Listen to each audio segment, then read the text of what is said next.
Goa, where the days start by the sea and nights never really end. Sandy beaches, old forts, river bridges, and crowded party nights. Every corner here tells a story.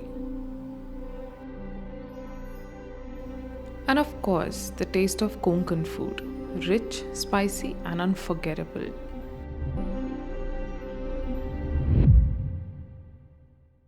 So, how do you reach Goa? You can take a scenic bus ride, a train through the Konkan route, or simply fly into Dabolim Airport in South Goa or the new Mopa Airport in North. We've got options for every kind of traveler.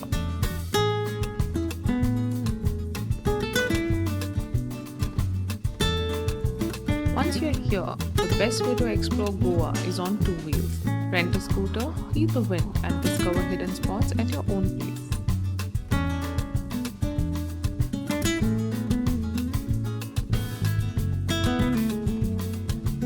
If it's your first time here, we would recommend you to choose your stay in North Goa if looking for varied cafes, parties, and nightclubs. South Goa is more on the serene side and does not have much of a nightlife. When it comes to stay, Baga is always buzzing. Emmanuel Beachside Villa gives you the beach vibe, while Horizon Calangute keeps you right in the middle of the market action. Baga Beach, the heart of North Goa, is packed with beach activities, beachside shacks, and never-ending fun.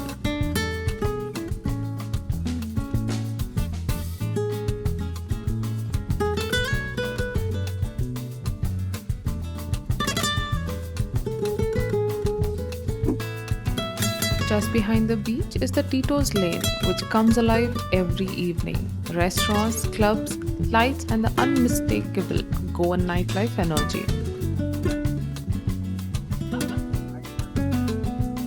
Goa is world famous for its New Year parties, and Baga is where it all happens. Las Olas hosts one of the biggest celebrations, a massive beach setup with DJs, dancers, and the celebrity acts.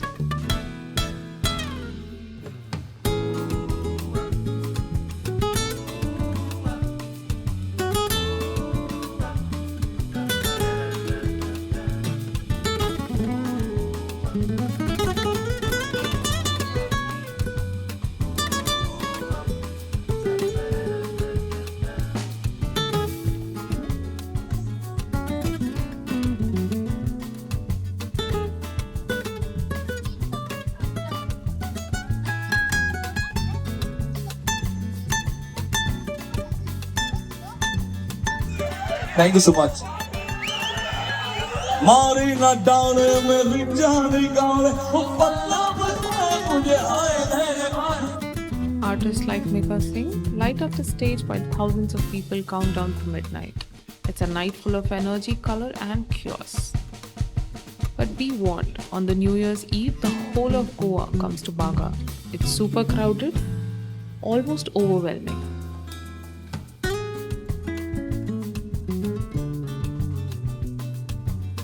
Fun if you are in the mood, but definitely not for the faint-hearted.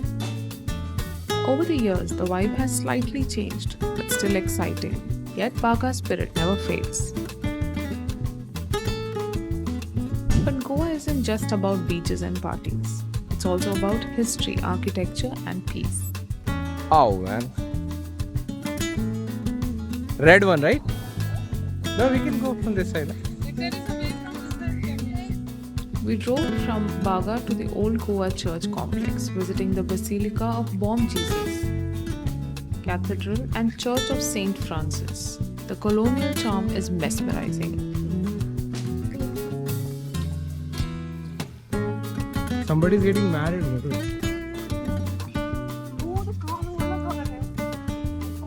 We even saw a wedding happening, a reminder that Goa holds stories from centuries ago. And continuing with the not just beaches theme, we have casinos here, a different side of Goan nightlife.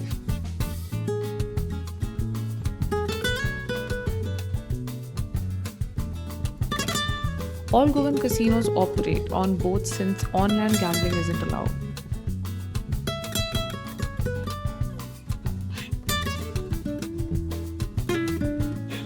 The ticket usually includes food, drinks, and a boat ride. Once you're inside, it's a mix of entertainment, dining, and games. The vibe here is electric performances, music, and food all night long. Definitely worth trying once just for the experience. If calm and peaceful is more your thing, head to Anjuna. It's quieter, more artistic, and full of character.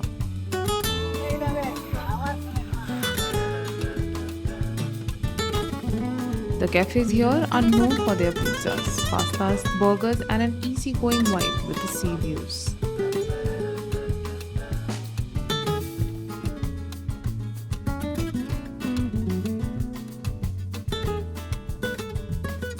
And if you're looking for even quieter, go further north to Arambol, perfect for sunset lovers and offbeat explorers.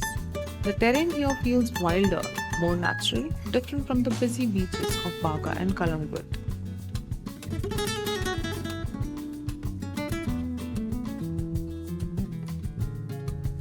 For local flavors, fat fish is a must. Their Goan fish thali, prawn curry, and seafood platters are legendary. So waiting for 30 to 35 minutes. So we are at the waiting area. It's just next to the main road.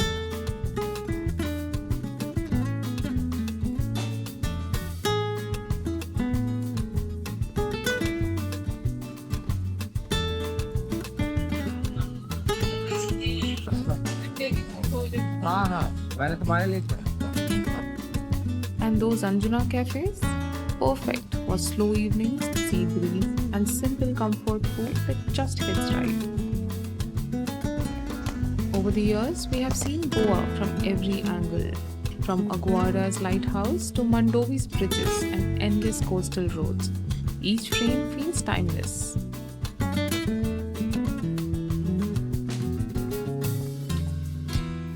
Goa isn't just a destination, it's a mood, a mix of calm mornings and chaotic nights, a place that welcomes everyone in its own way. No matter how many times you visit Goa, always feels new. Maybe that's what keeps us coming back again and again.